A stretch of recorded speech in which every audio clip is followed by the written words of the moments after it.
खबरों के सिलसिले को आगे बढ़ाते हैं। मुस्तफ़ा कत्ल केस में सनसनीखेज इंकशाफात। मुल्ज़िम अरमगान ने दौरान तफ्तीश सब बता दिया। कहाँ कैसे से मुस्तफ़ा को कत्ल किया, एतराफ़ कर लिया। तफ्तीशी हुकाम के मुताबिक अरमगान फिल्मी विलन की तरह एक ज़िंदगी से टॉस खेलता रहा। मरकज़ी मुल्ज़िम ने बताया, मुस्तफ़ा को मारने से पहले 3 बार टॉस किया। कहा, हेड आया तो छोड़ दूंगा, टेल आया तो मार दूंगा। फाइनल टॉस जाए वारदात पर किया। टेल आने पर कातिल ने मुस्तफ़ा को गाड़ी समेत आग लगा दी और कहा कि तुझे मारने का हुक्म कुदरत की तरफ से है। हेड या टेल, जिंदगी और मौत का खेल, तुझे मारने का हुक्म कुदरत की तरफ से है। ये वो आखिरी अल्फाज हैं जो मरकजी मुल्जिम अरमगान ने मकतूल मुस्तफ़ा आमिर को कहे, डिग्गी में बंद किया और आग लगा दी। तफ्तीशी टीम के मुताबिक अरमगान विलन की तरह एक जिंदगी से खेलता रहा। मुल्जिम ने इंकशाफ किया, मुस्तफ़ा को मारने से पहले 3 बार टॉस किया।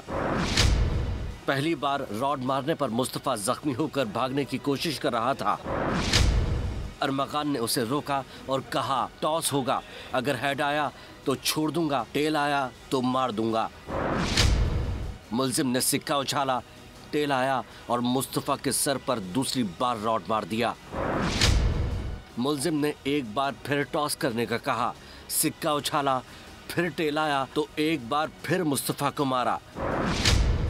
बात यहीं खत्म नहीं हुई। अरमगान ने दरेजी ले जाकर भी तीसरी बार टॉस किया। फिर मुल्जिम को अपनी मर्जी का नतीजा मिला।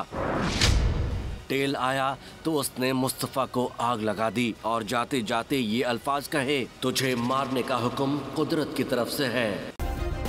सब्सक्राइब करें और बेल दबाएं ताकि कोई खबर रह न जाए।